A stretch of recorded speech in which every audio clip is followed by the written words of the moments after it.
This week on AEW Dynamite, we got the men's casino gauntlet match to set up Jon Moxley's next challenger for his world title for next week's show. Other than that, we are still building towards Revolution, so let's go. One thing I need to address, Tennessee. You guys as a crowd failed the assignment. Wow. It was like performing in front of an uninterested Sunday matinee audience. We didn't waste any time as we got a banger in Buddy Matthews versus Will Ospreay, and these two beat the unholy piss out of each other with Oz cutters, super kicks, knees, and stomps, but a styles clash into the hidden blade would get Ospreay the Duke. Post-match, Ospreay would give Matthews his flowers and claim that he doesn't need House of Black to succeed. The two would end on an intriguing handshake. And this was a mild blockbuster of a match. Ospreay is the truth, but put him in there with a talent like Buddy Matthews and you have the potential for magic. Next, we got AEW Tag Team Champs Private Party out for a celebration, but the Hurt Syndicate interrupts. And let's be real here, I like Private Party as a tag team, but they look like scrubs standing beside the Hurt Syndicate, including Bobby Lashley, who came out to beat up Mark Briscoe. And that's exactly what happened. Briscoe is a madman and put up one hell of a fight, but he fell to the Hurt Lock as expected.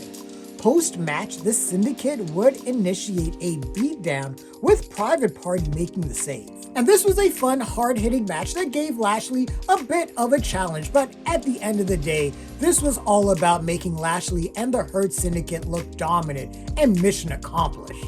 This was a super hit match in my opinion, and I weep for Private Party if the Hurt Syndicate has eyes on those AEW tag team titles. Next up was the men's casino gauntlet match with unknown entrants where the first fall would receive a world title match. And this match saw talents like Jay White, Hangman Page, Wheeler Yuta, TP Ricochet, who trolled everyone with Swerve's music, Daniel Garcia, Roderick Strong, Lance Archer, Adam Cole, Kyle O'Reilly, and Jeff Jarrett all vie for that world title shot.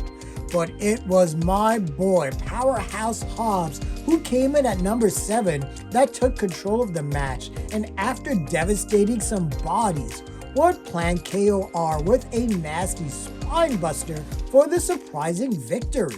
And this was a high super hit of a match for me. We got a lot of star power, and this was anchored by poor Wheeler Yuta acting as everyone's punching bag in the match. But for me, Powerhouse Hobbs winning is a big surprise, and I hope we get a really good showing between him and Moxley next week for the world title. I know he isn't winning, but I do hope this is the start of a substantial push for Powerhouse Hobbs in the main event. Also, I appreciated Renee Paquette giving the screw face to Powerhouse Hobbs as he called her husband a bitch. It's the little things. The next segment was intriguing as Jeff Jarrett, unsuccessful in his attempt to win the casino gauntlet, addressed the Tennessee crowd, only for MJF to interrupt. Now, while it seems like we are getting the same John Cena retirement tour angle here, I am intrigued at the possibility of MJF being Jarrett's little devil as he offered to help Jarrett win the title.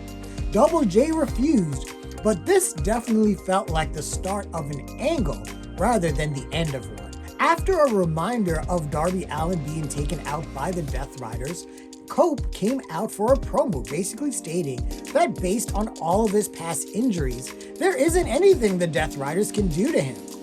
That brought out said faction to circle Cope, complete with Pac returning and Mox getting a plastic bag, only for Powerhouse Hobbs to make the save. Don't tease me, AEW, make Powerhouse Hobbs the main event a 2-week thing. In one of my favorite segments of the night, AEW Women's World Champ, the Epic Mariah May, and Harley Cameron exchanged pleasantries or unpleasantries, with Cameron even quoting The Simpsons and we got a hot girl graps non-title match set for Collision. Next up was a nice triple threat between Toni Storm, Willow Nightingale, and Chris Statlander for the #1 spot in the Women's Casino Gauntlet match, and this was a fast-paced match that saw all three women hit each other with their best shots, but we got a shocker of a finish when Stat hit Saturday Night Fever on Toni Storm for the victory. This was a fast-paced match that was meant to establish two things. One, Toni Storm still can't find who she is, and two, Chris Statlander is a threat. Willow was Willow being awesome and was the glue that kept this match together, and this was a solid hit from me. Post-match, Toni Storm.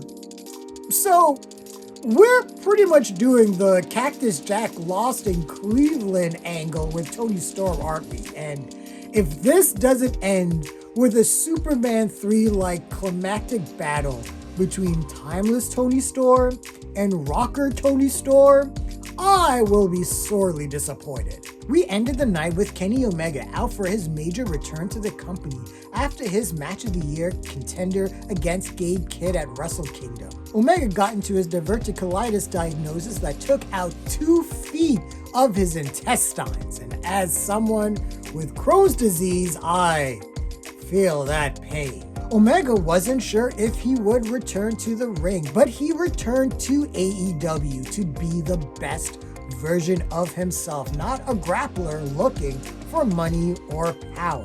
And cue that fucking dead-ass donkey shit-stained Don Callis to interrupt.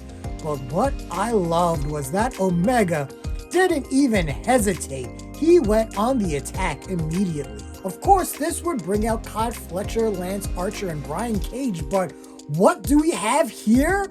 Will Ospreay, of all people, coming out to make the save. And we had a very intense stare down between these two rivals as this show went off the air, and AEW running a Mega Powers angle between Kenny Omega and Will Ospreay is something that I am all here for. Overall, this edition of Dynamite was a great show that had some amazing bell-to-bell action, some intriguing storyline developments, and anything that gives Powerhouse Hobbs more airtime is A-okay with me. This was a mild blockbuster of a show for me. AEW Dynamite is just some of the easiest, breeziest 2 hours of wrestling to get through.